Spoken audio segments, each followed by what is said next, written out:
Iya, profesi saya emang porter sebetulnya kan. Tapi diseret-seret jadi komentator politik, malas. Jadi balik lagi bahwa persiapan kita untuk menghasilkan satu peradaban pendakian. Nah, saya pergi itu.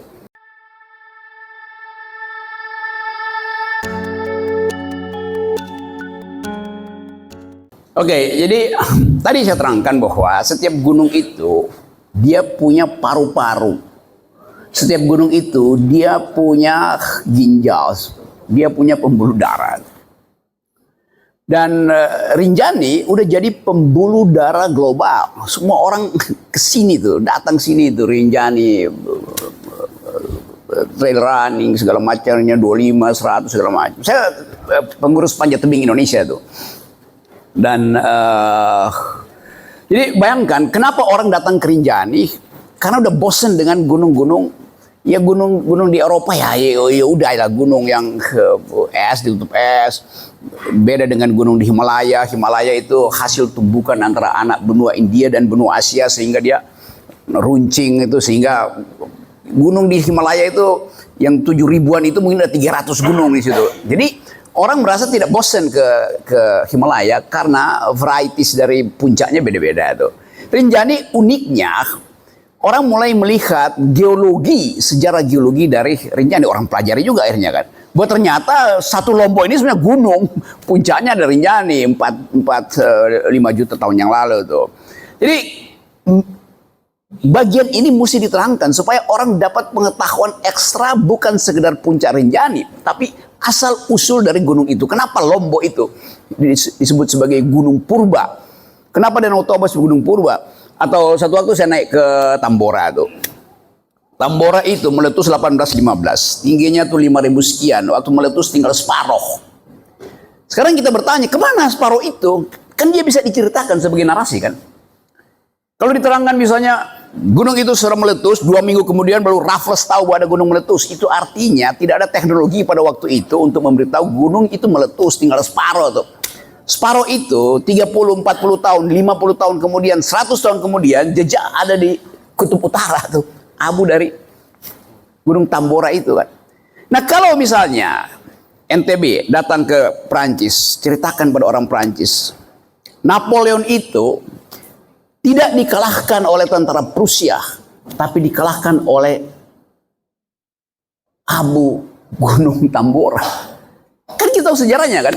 Napoleon gagal masuk ke Prusia untuk menganeksasi Prusia karena Napoleon merasa bahwa waktu itu harusnya musim panas, tentaranya bisa merambah ke Prusia.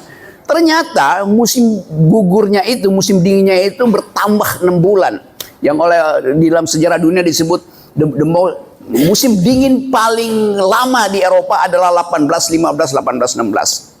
Belakangan diriset bahwa musim dingin itu terjadi karena atmosfer bumi itu ditutupi oleh abu Gunung Tambora yang tinggal separuh itu kan. Jadi kita bisa katakan Napoleon hebat, tetapi Gunung Tambora mengalahkan Napoleon di Eropa. Itu namanya pikiran ekologis. Artinya kepak sayap kupu-kupu di hutan Amazon bisa menimbulkan badai di California. Itu namanya pengertian ekologis. Abu Gunung Tambora bisa mengalahkan tentara Prancis. Dalam ekologi namanya the butterfly effect. Kalau kita narasikan, orang Prancis kurang ajar. Gunung apa tuh Gunung Tambora? Datang mereka ke situ hanya untuk mengetahui, oh ternyata 1815, 1816 kita dikalahkan oleh Gunung Tambora. Walaupun pada waktu itu Napoleon adalah penguasa Eropa tuh. Jadi hal-hal semacam ini yang saya terangkan tadi untuk memanggil kembali ide-ide tentang lingkungan, sehingga orang Prancis akan bilang, oke, kalau begitu kami beri hormat pada Gunung Tambora, karena hanya Gunung Tambora yang mampu mengalahkan kedirdayaan Republik Prancis. Mungkin dia akan invest di situ untuk menjaga Gunung Tambora itu supaya Tambora bisa dia ceritakan ke anak cucu orang Prancis itu kan. Kan ini hal-hal yang unik, dan itu keunikan itu mesti di-upload, dijadikan sebagai pengalaman historis. Jadi sekali lagi itu yang saya maksud. Soal teknikalitas gampang kita bicarakan. Ada standar pendakian gunung, ada sistem asuransi yang menjamin. Nah, soal asuransi tadi saya juga bicara itu. Kalau gunung itu aman dan gunung itu bermutu, orang mau bayar asuransi mahal itu. Kalau Anda naik Himalaya, Anda akan ditagih asuransi 500 juta. Buat apa? Buat turun jenazahmu itu.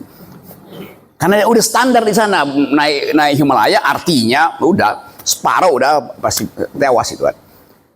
Jadi kalau celaka dia rasa aman karena helikopter itu bolak-balik setiap 10 menit ada helikopter tuh. Nah itu yang saya maksud tuh, bukan helikopter untuk bawa turis pergi ke Segara Anak. Itu ngaco itu. Jadi sekali lagi kita ingin supaya saya seorang konservatoris, jadi tetap pikiran saya adalah mendahului aspek bisnis adalah konservasi itu. Jadi sekali lagi bagus nanti kita ngomong sama Bappenas, kita ngomong sama apa namanya terkait Raja Juli itu teman saya juga. Saya nanti undang mereka buat bicara informal tuh, Mbak Ibu Widi, Menteri Pariwisata, teman saya, wakil menterinya Nilu, teman. Saya punya lingkungan yang bersahabat di situ. Jadi kelihatannya kita mau jadikan ini bukan panggung, tetapi kamar kecil untuk memulai konservasi. Destinasi diperlukan, menghidupkan harapan bahwa masyarakat di sekitar Sembalun itu hidup dengan pendakian itu, tetapi di dalam konteks ekologi first, bukan ekonomi first itu kan. Jadi itu dasarnya tuh. Kita tahu bahwa kalau kita naik gunung ini saya di Segara Anak ya, Pak. Lalu waktu saya jadi porter di situ. Ini tahun berapa ini? Dan ini viral ke teman-teman di dunia. Ini di mana itu Pak Rocky itu teman-teman naik gunung saya di dunia? Itu di Rinjani. Karena itu orang tahu, oh itu indah banget tuh. Sebelum ini kayak sebelum gempa itu kan. Jadi profesi saya emang porter sebetulnya kan. Tapi diseret-seret jadi komentator politik malas.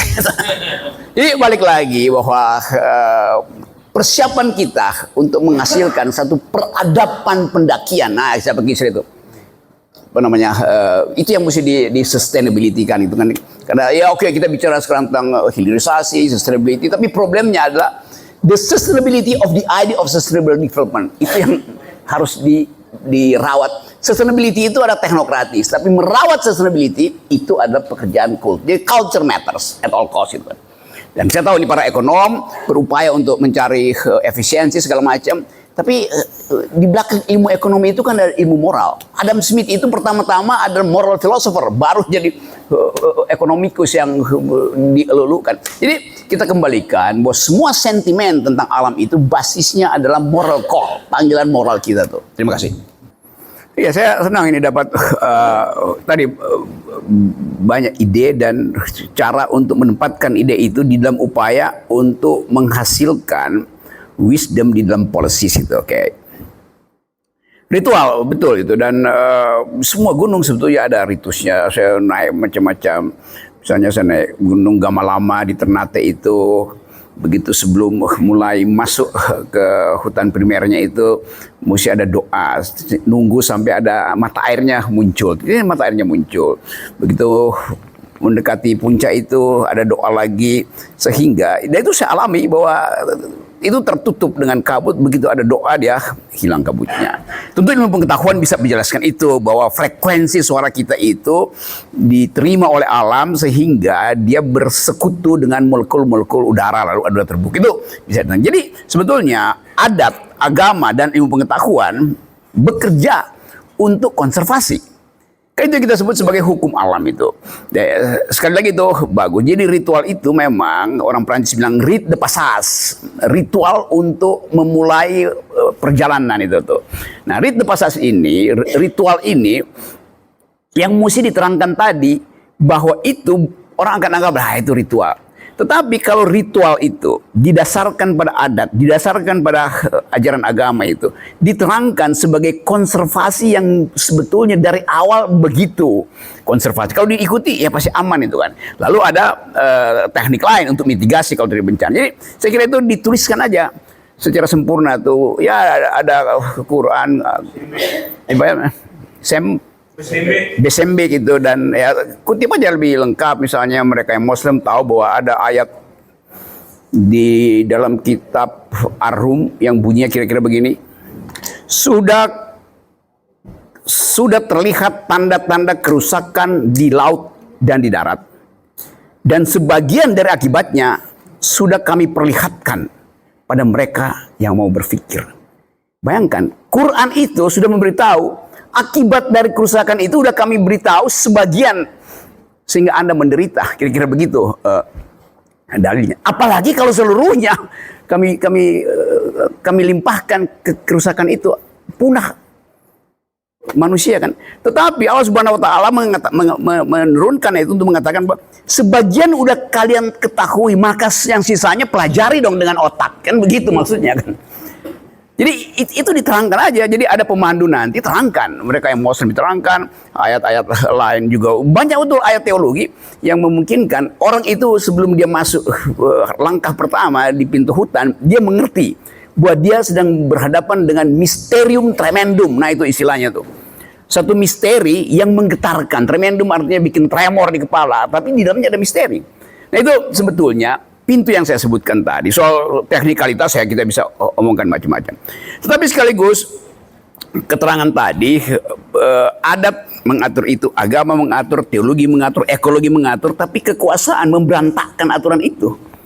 Karena bagi kekuasaan, tiket itu artinya tiket juga untuk naik jadi kepala daerah atau legislatif kan. Itu jadinya kan yang Anda sebutkan tadi itu. Orang mau nyumbang di situ asal dia jadi pejabat. Itu kerusakan pertama di situ tuh. Jadi kita akan paksa mereka yang mau jadi pejabat supaya jangan datang ke kaki gunung deh, karena kalian nggak ngerti bahwa kaliannya pengotor utama gunung. Itu dari awal di situ kan. Mesti nekat bilang begitu. Juga teman-teman yang mengorganisir ini, saya tahu bahwa event organizer itu udah viral di mana-mana tuh. Mereka yang ada kebutuhan ekonomi memang di situ, sehingga komplain bahwa ya tiket udah dibeli kan, jadi bagaimana kenikmatan belum diperoleh tapi tiket udah, maka kalau orang pacaran balikin dong modal gua. Yo, di ilmu ekonomi itu namanya sangkos itu, sangkos. Ya nggak bisa dibalikin, wah sama-sama nikmati kok pacarannya tuh memang putus, tapi nggak bisa dibalikin dong gitu. Tetapi itu mesti juga diterangkan impactnya apa, kan nggak mungkin dia balikin sesuatu yang udah dia bayar itu kan, orang nggak mau ngerti itu sangkos apa-apa. Jadi kalau ada sistem asuransi misalnya, oke, kita bicara, kalau ada sesuatu asuransi ganti sebagian kerugian misalnya tuh, karena tiba-tiba mereka tidak dilibatkan di dalam perencanaan yang diputuskan di pusat, kan itu dasarnya kan. Kan tetap ada poin kenapa diputuskan lain. Harusnya tanya ada alternatif nggak? Tapi pusat selalu berpikir demi efisiensi aja gitu. Saya tahu bahwa pusat merasa ya ini bahaya, diplomasi dunia lagi marah, mending kita stop dulu tuh. Tanpa ngobrol dengan kalian yang betul-betul secara psikologi terlibat emosional dengan rinjani, apalagi kalau itu memang ada kontrak dengan orang yang udah beli. Bagaimana nerangin pada konsumennya misalnya kan, mereka tentu akan nuntut. Jadi ini yang betul tadi kita kumpulin dulu masalahnya supaya kita bisa fokus apa yang mau dihasilkan di situ. Apakah asuransi itu bisa dipakai bersama juga untuk bila terjadi force majeure semacam ini, ya ada semacam jaminan tuh bahwa operatornya tidak dirugikan kan. Dasarnya itu kan ini juga soal kehidupan rakyat di bawah kan.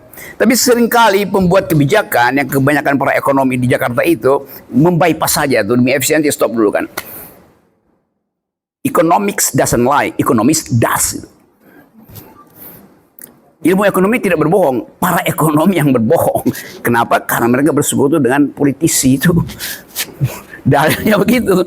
Oke, jadi itu poin bagus tuh. Yang kemudian tadi soal juga ibu dari Parep, saya ngerti itu. Mungkin 10 tahun lalu saya tahu isu itu bahwa ya naik dari Sembalun dapat tiket, turun dari Torean nggak dapat apa-apa. Kan gitu.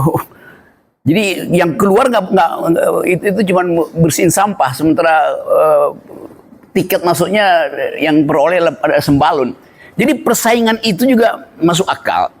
Tapi jangan persaingan itu merugikan Dewi Anjani. Dewi Anjani nggak mau tahu, mau you masuk dari Senaru, masuk dari Torean, dari Sembalun, pokoknya Dewi Anjani bilang itu semuanya adalah pintu masuk saya. Jadi ini yang saya sebut tadi, kita bicara sebagai pertama-tama sebagai warga dari satu kultur yang sama tuh. Baru kita bicara sebagai warga negara, baru kita bicara sebagai warga bisnis. Jadi stepping itu mesti ada tuh. Kesepakatan kultural memungkinkan kemampuan negara untuk melayani lebih maksimal. Jadi kesepakatan kultural berubah menjadi regulasi negara, baru dari regulasi itu diatur pembagian keadilan kan. Itu reasoningnya begitu kan ya, anak-anak Bappenas yang dulu saya ngajar metodologi di Bappenas kerjasama dengan FEUI. Jadi LPM itu bahkan saya terangin tadi metodologi dari perspektif ekologi, metodologi dari perspektif feminist point of view itu yang saya sebut tadi ethics of care itu. Jadi lengkap tadi, apalagi yang saya belum terangkan tadi. Jadi semua hal memang ini betul kita kumpulkan dulu tuh, ini problem segala macam. Tentu setiap unsur yang terlibat dalam lingkaran Rinjani ini ingin dimaksimalkan dia duluan tuh. Gua duluan ya urusan pendapat saya duluan ya, urusan tracking saya duluan ya, urusan kultur. Enggak, kita mau lihat bahwa kita semuanya adalah pacarnya Dewi Anjani.